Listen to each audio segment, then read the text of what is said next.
Civic sense. वो मूत्रालय नहीं मंत्रालय लिखा है। एक सिविलाइज सोसाइटी में रहने वाले सिविलियंस के भीतर पाए जाने वाला वो गुण जो उसे समझदार और जिम्मेदार नागरिक बनाता है। पुलिस को बुलाना जा रहा है ना, 6000 INR फैमिली के साथ जा रहा। ऐसी जागरूक कोशिश जिससे वो समाज की बेहतरी के बारे में सोचे। You say डस्टबिन ही नहीं है। You mind your this is your business. You are supposed to keep this place clean. और अपने आसपास के एनवायरनमेंट को बेहतर बनाएं अपने और बाकी लोगों के लिए, जैसे कि कचरा ना फैलाना, साफ सफाई बरकरार रखना, पब्लिक प्रॉपर्टीज का रखरखाव करना, नियम कानूनों का पालन करना, दूसरों की प्राइवेट स्पेस की इज्जत करना और पब्लिक डेकोरम मेंटेन करना।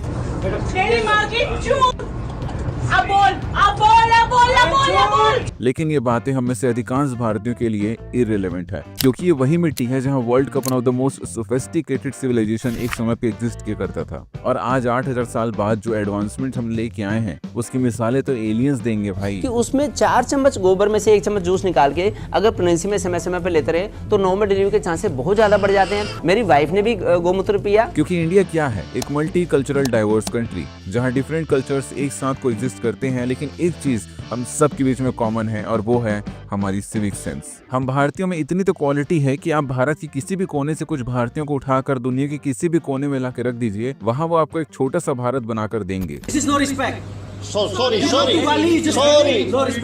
और गलती से वो हिस्सा आप बिहार से ना उठा लीजिएगा, क्योंकि बिहार इतना डेवलप्ड है कि वो डेवलपमेंट में मानता ही नहीं है। इंजीनियर साहब है, उनसे पूछा जाता है कि 40 लाख आपने लगाया कहाँ? इस दुनिया ने ना बहुत सी महंगी महंगी बिल्डिंग्स और टावर्स देख रखी है, पर 20 लाख में ऐसा टावर बनाना ट्रूली जीनियस, 8वां अजूबा ये दुनिया का। सिंपलिसिटी का एग्जांपल है भाई। कोई फैंसी आड़े टेढ़े आर्किटेक्चरल डिजाइन्स नहीं है, सिंपल। जितना सिंपल बिहार उतना सिंपल उसके स्ट्रक्चर्स, इतना ट्रू टू इटसेल्फ है बिहार। दैनिक भास्कर ने अपनी रिपोर्ट में लिखा कि सीएम के प्रगति यात्रा के दौरान जल्दबाजी में वॉच टावर को चालू कर दिया गया, लेकिन उद्घाटन के 24 घंटे के बाद ही चोरों ने इसे निशाना बना लिया। चोरों ने टावर में घुसकर तांबे का तार खींच लिया, टावर में लगे 2 घड़ी का रिले बाहर निकल गया और एक खराब होकर ऊपर ही अटक गया। बिहार का पास्ट इतना स्ट्रॉन्ग है कि इसको प्रेजेंट और फ्यूचर कुछ उखाड़ ही नहीं सकता। जिस बिहार में आकर गौतम बुद्ध को ज्ञान की प्राप्ति हो गई, वहाँ लोगों को एजुकेट करने की क्या जरूरत है? गौतम बुद्ध से तो ज्ञानी नहीं हो जाएंगे। पॉलिटिकल साइंस या नया सब्जेक्ट हम सुन रहे, क्या चीज है? खाना बनाने के बारे में।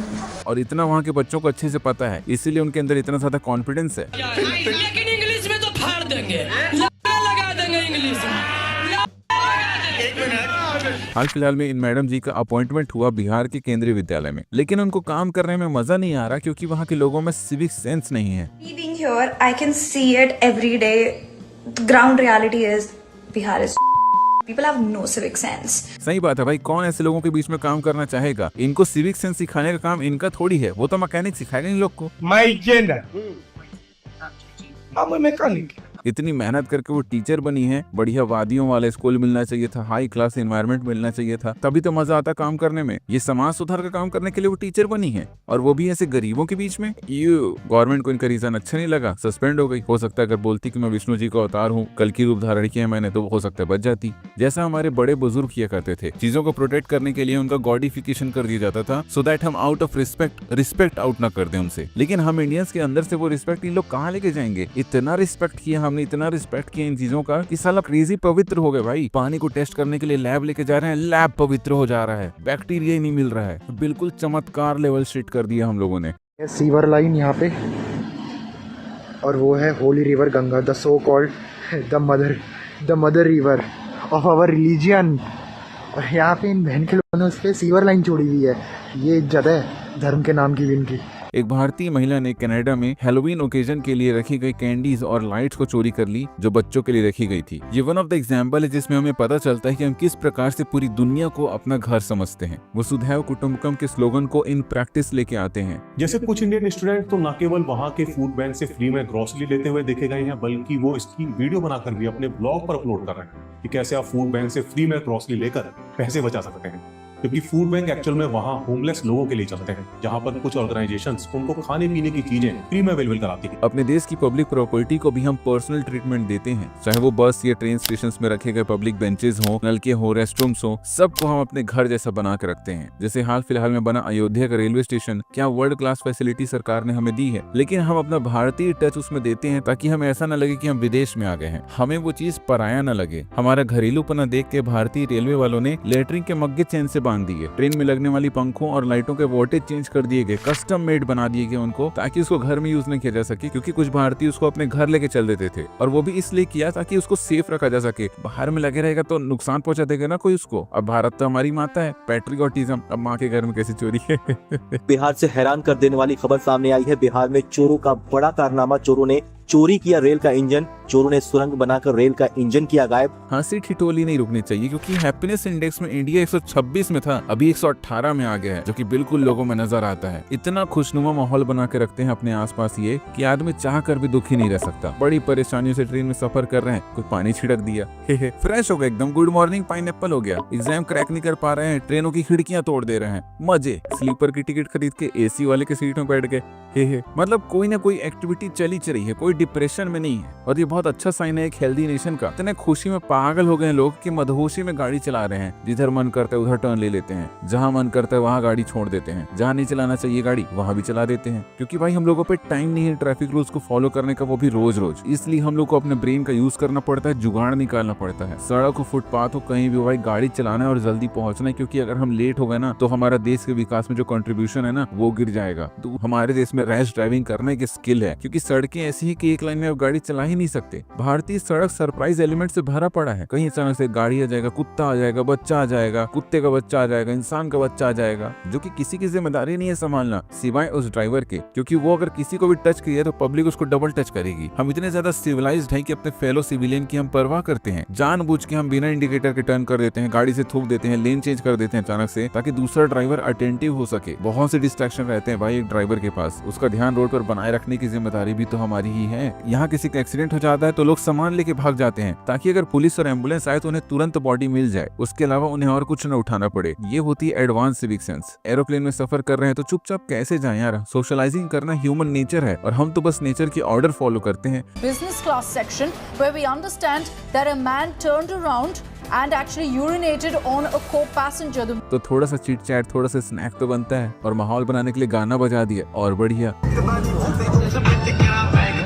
वैसे हमारी दिल्ली की मेट्रो में इतना पारिवारिक माहौल रहता है, इतना पारिवारिक माहौल रहता है कि आपको परिवार को लाने का ही मन नहीं करेगा, क्योंकि वहाँ आपको पूरा परिवार मिल जाएगा। ये मेट्रो थोड़ी है डिज्नीलैंड है चलता फिरता, जहाँ एक से एक कैरेक्टर मिलेगा सबके एंजॉयमेंट के लिए। और इंटरेस्टिंग बात ये है कि इस एंटरटेनमेंट के जॉनर्स भी अलग अलग हैं, कभी ड्रामा, कभी एक्शन, कभी रोमांटिक, कभी हॉरर, अलग अलग प्लेस देखने को मिलेंगे आपको। ये साले विदेशी कंप्लेन करते हैं कि इंडिया साफ नहीं है, क्लीनलीनेस नहीं है, यहाँ हम लोग एंटी हाइजीनिक हैं। What is the dirtiest country in the world? India? It's not India. That's a good guess though. Give me one more guess. It's definitely India. और इतना बदनाम करके इनका मन नहीं भरा तो हरामखोरों ने गेम बना दिया। साले सफेद चमड़ी वाले समझते क्या है अपने आप को। होली में मिलो बेटा तुम लोग, नाली के पानी से नहीं नहला दिया ना तो तुम्हारे भी ग्रैंड पेरेंट का बेटा नहीं मैं। India, the most spiritual country in the world.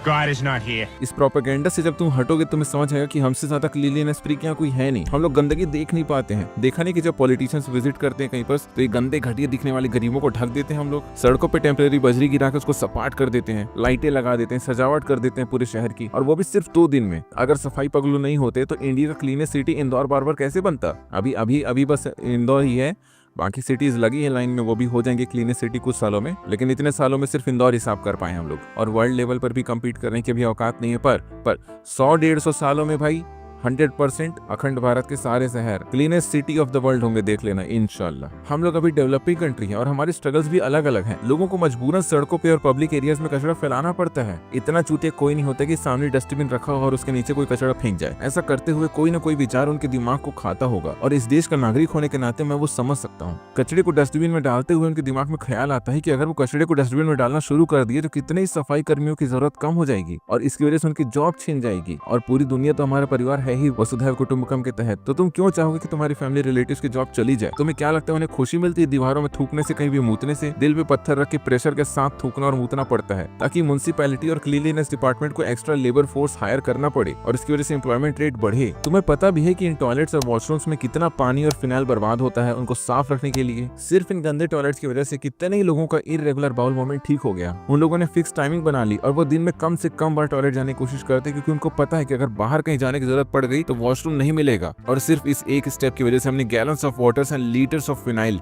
Save किया है। Century old urine.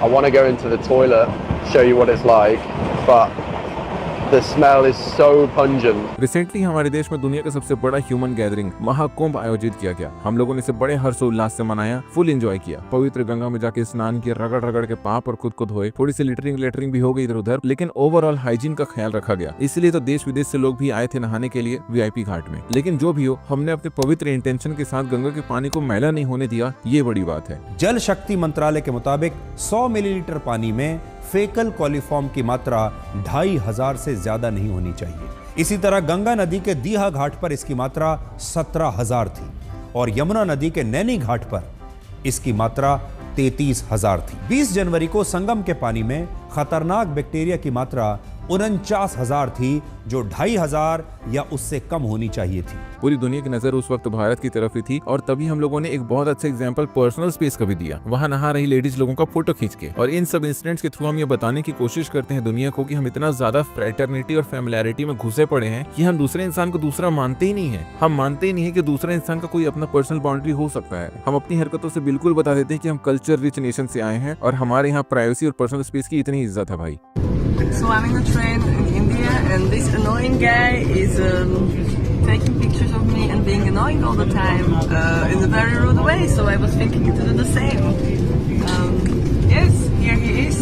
पता नहीं ये हरकतें लोगों को प्राइवेसी इन्विजन और हरासमेंट कैसे लग जाता है। इतना अपनापन भी सहन नहीं हो पाता है तो घर से क्यों निकल जाते हो? इसमें हमारी गलती कि तुम लोग को बचपन से पर्सनल स्पेस और प्राइवेसी का कदर करना सिखाया गया है, तो तुम लोग उसकी इज्जत करते हो। पता नहीं हम लोग थोड़ा सा और अपनापन दिखा दें कि सेक्सुअल असॉल्ट में अकाउंट कर दो उसको तुम लोग। भाई दुनिया ना अगेंस्ट है हम इंडियंस के, वो बस वही चीजें हाईलाइट करते हैं जिससे इंडिया अनसेफ और थर्ड वर्ल्ड कंट्री जैसा लगे, पर ऐसा एक्चुअल में थोड़ी है। इन फॉरेनर्स को लगता है इंडिया वो घूमने जा रहे हैं, रिलैक्स होने जा रहे हैं, तभी साले चड्डा और टी-शर्ट पहन के आ जाते हैं। लेकिन बाद में फिर समझ आता है कि साले ये तो एडवेंचर टूर है। इन लोग इंडिया को अपने देश जैसा सेफ समझ लेते हैं, वैसे बिहेव करने लगते हैं जैसे अपने देश में बिहेव करते हैं, और अनजाने में अपना घटिया वेस्टर्न कल्चर हम लोग पे थोपने लग जाते हैं। लेकिन फिर तभी हमारे देश प्रेमी लोग आते हैं और अपना कल्चर इनको दिखाते हैं। बिल्कुल सही किया भाइयों, हम अपने देश को दोबारा कॉलोनाइज नहीं होने दे सकते। बहुत हो गया इन अंग्रेजों का। जब आप पूरी दुनिया को अपना परिवार मानते हो ना, तो कैजुअल हैरेसमेंट हो जाती है। और ऐसा नहीं कि हम जेंडर बायस्ड हैं, ऐसा नहीं कि हमारे देश में लोगों को सिविक सेंस के बारे में पता नहीं है। वो बस आप टाइम गलत चूज कर लेते हो उनसे पूछने का। खाली पेट कौन सिविलाइज रहता है भाई? सिविक सेंस का मोटर सेंस काम नहीं करते उस समय तो भाई थोड़ा टाइम तो दो इंडिया को सिविलाइज होने के लिए, कुछ समय लगता है भाई। ऐसा एक कोई सिविलाइज नहीं हो जाता है। हो सकता है उसके बाद पार्किंग से चूतिए से लफड़े के चक्कर में कोई देश का वैल्यूएबल साइंटिस्ट अपनी जान कुत्ते की टट्टी से कम वैल्यूएबल लोगों से भिड़ के गंवाना बंद कर दे और वर्ल्ड के हर इंडेक्स में हम ऊपर हो। ऐसा नहीं कि मुझे अपने देश से कोई प्यार नहीं है। प्यार नहीं होता तो शायद वीडियो भी नहीं बनाता, मैं इग्नोर कर देता जैसे बाकी लोग करते हैं। और ऐसा भी नहीं कि सारे देश के लोग एक जैसे हैं, बहुत से लोग अच्छे हैं, पर कुछ लोगों की वजह से देश की पूरी इमेज खराब हो रही है। मुझे सच में तकलीफ होती है इसकी स्थिति को देखकर,